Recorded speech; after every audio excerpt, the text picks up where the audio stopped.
Hi friends, இந்த Honda dream neo பைக்கை வந்து நாங்கள் கேடிஎம் டியூக் அந்த சவுண்டுக்கு ட்ரை பண்ணியிருக்கோம்.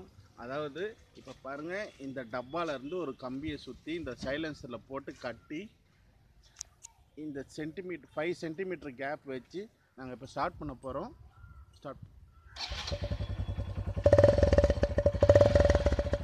இது வந்து ஆர்டினரி சவுண்டு,